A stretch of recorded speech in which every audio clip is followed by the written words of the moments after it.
Welcome to The Explainer. Today, we're diving into something big. We've pulled together a ton of extensive research and community wisdom, and we're turning it all into a clear, actionable playbook for couples thinking about cuckolding.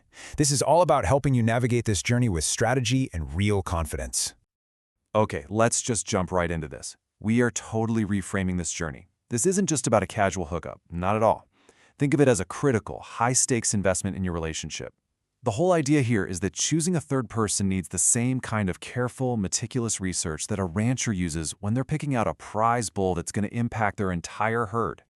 So, this is our playbook. It's a 5-step path, and it's designed to take you all the way from the initial prep work and online vetting right through to connecting after the encounter. It's about turning that anxiety into pure confidence.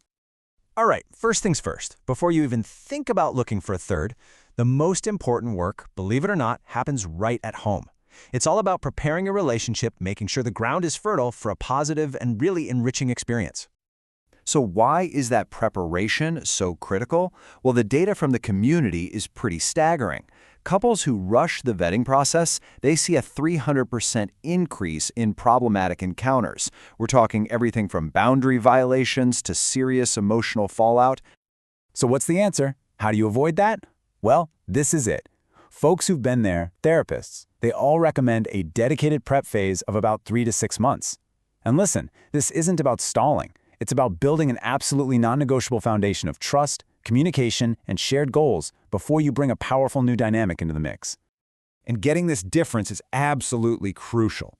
A rule, you see, is an attempt to control somebody else. And good luck with that, right? Rules just invite being tested. A boundary, though, that's your proactive defense shield. It completely shifts the power dynamic from just hoping a third person behaves to knowing exactly what you'll do to protect your own comfort and safety. Okay, so you've prepared the pasture. Your foundation is solid. Now it's time to actually browse the marketplace. Let's talk about how to read that digital sale catalog, how to vet potential bulls online with a really critical, strategic eye so you can filter out the wrong candidates quickly and efficiently. Your very first filter is the profile itself. You got to think of these red flags as early warning flares. You see vagueness, they could be hiding something. An aggressive tone, that signals disrespect right off the bat. And pushiness, that's a huge predictor of how they're going to act in person. You're looking for someone who brings positive, drama-free energy from the word go. Now let's look at a few common characters you really want to avoid. First up, you've got the smooth talker. This is the person who uses their so-called experience as a weapon to manipulate you, trying to tell you that your boundaries are silly or that this is how everyone else does it. Next on the list, the STI risk taker. This is the person who gets all defensive or weird when you bring up recent test results. Or even worse, they try to pressure you into skipping protection. Your health and your safety, absolutely non-negotiable. End of story. Then you have the relationship disruptor. This person has zero respect for your primary relationship. They might ignore the cuckold's presence or even actively try to drive a wedge between you and your partner. Their goal isn't collaboration, it's conquest. And finally, you gotta watch out for the ego-driven performer. This person is way more interested in their own performance, in being seen as some kind of alpha, than they are in fulfilling your shared fantasy. Remember, this experience is about you too, not their ego trip. Now this is the centerpiece of your online vetting. We're calling it the breeding soundness evaluation.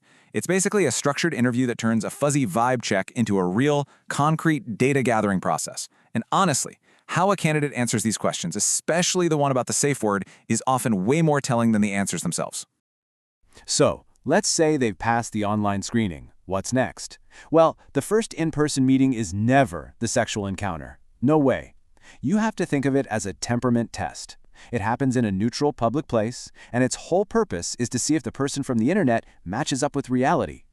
Engineering a safe first meeting is everything. Think of these 4 steps as your safety protocol. A public place just lowers the pressure for everyone.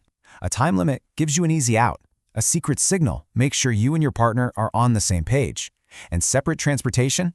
That means everyone maintains their own autonomy. During this meeting, you're not just chatting, you are observing.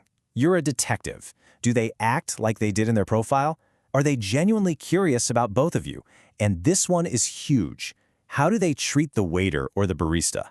Seriously, that is such a powerful window into their true character, their sense of entitlement, and their respect for other people. Right after that meeting, you two need to talk privately. And if either one of you has even a tiny off feeling for any reason at all, the answer is no. Period. Your intuition is an incredibly powerful tool. It's your subconscious picking up on patterns of disrespect or danger that your conscious mind might have just brushed off. You have to trust it. Okay, so you've done all the work, and you've selected your candidate. Now let's get into what separates an okay experience from a truly championship one.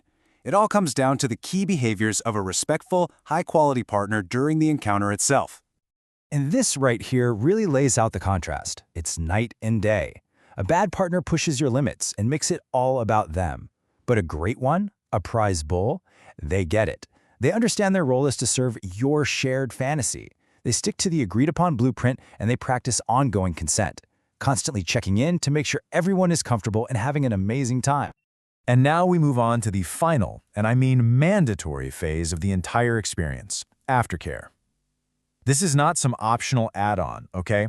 It is a critical process for reaffirming your primary bond and making sure you integrate the experience in a healthy way. The research shows that skipping aftercare is the single biggest cause of negative emotional fallout. The best way to think about it is as a ritual of reintegration. The encounter temporarily expands your intimate bubble, right? Aftercare is the intentional act of closing that bubble back up and recentering your exclusive connection. So what does good aftercare actually look like?